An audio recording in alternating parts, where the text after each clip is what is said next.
오늘은 16차 긴축 정책, 고리 위험,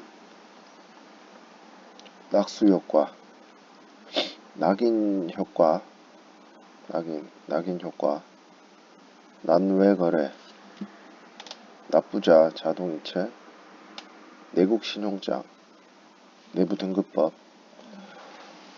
내부자금, 그리고 노동 생산성 및 노동 생산성 지수까지 16차 10개를 해보도록 하겠습니다. 첫 번째, 긴축 정책. 이거는 많이 들어보셨을 건데, 경기 과열 우려가 있는 경우에 재정 또는 통화 정책으로 국민의 소득을 감소시켜서 제어 및 서비스에 대한 수요를 위축시키고 경기의 과열을 방지하려는 정책을 긴축 정책이라고 합니다. 경기가 과열돼가지고 물가 급등에 대한 염려가 이제 커지면 정부나 지방자치단체에서는 예산을 편성하고 이제 실행해서 지출을 삭감, 억제하거나 동시에 공채의 정리 및 신규 모집을 하지 않는 정책을 취합니다. 세입 일부를 다음 연도로 이월하거나 공정 이율의 인상을 중심으로 하는 금융 긴축 조치 등도 시행이 되는데, 한편 중앙은행은 물가 급등에 대한 우려가 커지면 시중에 유통되는 통화량을 줄이거나 금리를 인상합니다. 이렇게 되면 두 경우에 모두 국민의 소득을 줄이게 되고, 소득이 줄어든 국민은 재화 및 서비스에 대한 소비를 줄이게 돼서 물가가 하락하게 됩니다.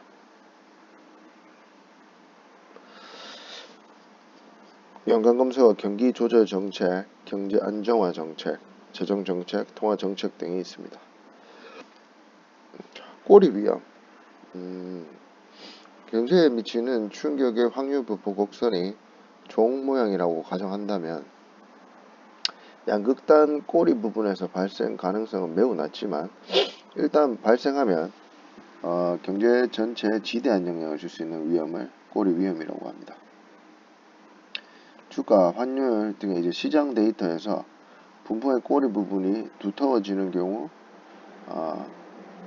이제 발생을 할 수 있는데, 이거를 제대로 인식 못하면 꼬리 위험을 가소평가하게 됩니다.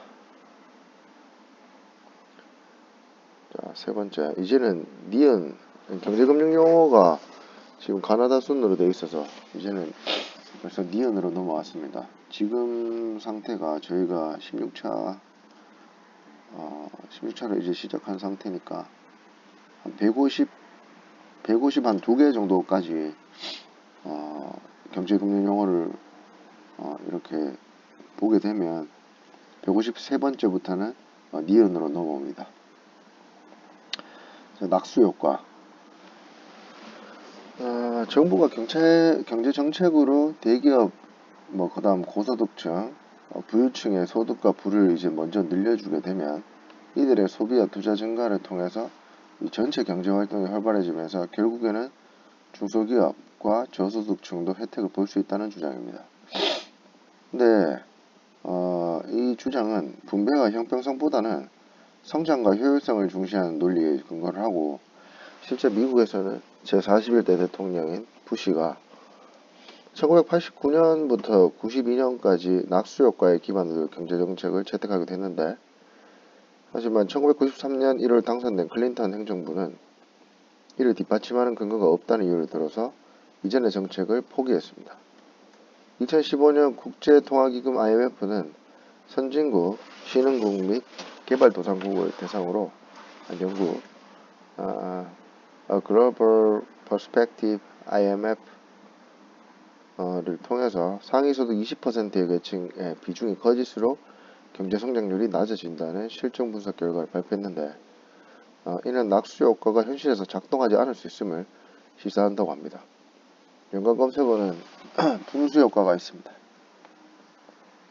낙인 효과, 낙인 찍혔다 이런 말인 것 같기도 한데, 범죄학의 낙인 이론에 따르면 일탈 또는 범죄 행동은 관련 주체의 독자적 행동에 의해서 또 발생을 하지만 해당 행동에 대한 사회적 평가 또는 해당 행동을 한 주체의 사회적 소의 결과로 발생할 수 있다.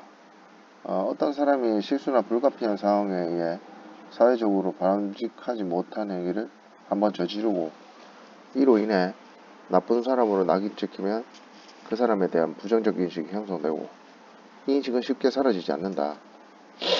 이로 인해서 추후 어떤 상황이 발생을 했을 때 해당 사람에 대한 부정적 사회인식 때문에 유독 그 사람에게 상황이 부정적으로 전개돼서 실제로 일탈 또는 범죄 행위가 저질러지는 현상을 낳는 바 이를 낙인 효과라고 합니다. 경제 분야에서 이런 현상이 발생하는데 예를 들어서 과거에 한번 부도를 일으킨 기업이나 국가의 경우 이 건전성을 이제 회복을 했다 하더라도 시장에 충분한 신뢰를 얻기 어려워지고 나아가서 이제 신용 위기가 발생할 경우에는 투자자들이 다른 기업이나 국가보다 해당 기업이나 국가를 덜 신뢰해서 투자 자금을 더 빨리 회수하고 이로 인해 실제로 해당 기업이나 국가가 위기에 빠질 수 있다는 그런 쉽지 않은 결과를 발생시킵니다. 낙인 효과도 상당히 좀 삶을 살면서 좀 중요한 부분이 될 수 있을 것 같습니다. 다섯 번째, 난외거래.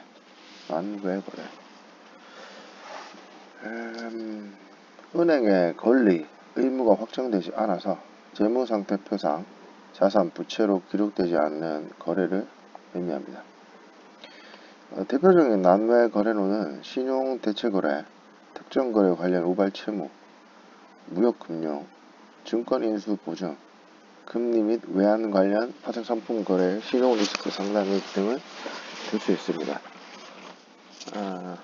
이러한 난외 거래는 보증료 등을 통해 은행의 수익성에 기여하고 효율적인 리스크 이전을 가능하게 해주는 등의 장점이 있지만 복잡한 거래 구조 등으로 인해서 방만하게 취급될 경우 리스크 요인으로 작용할 수 있습니다.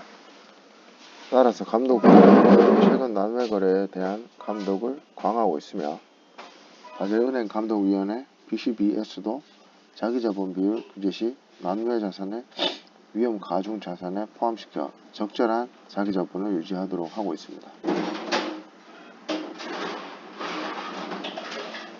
난외 거래 보증료 등을 통해서 은행의 수익성에 기여하고 효율적인 리스크 이전을 가능하게 해주는 등의 장점이 있지만 복잡한 거래 구조 등으로 인하여 방만하게 취급될 경우 리스크 요인으로 작용할 수 있다 라는 것입니다.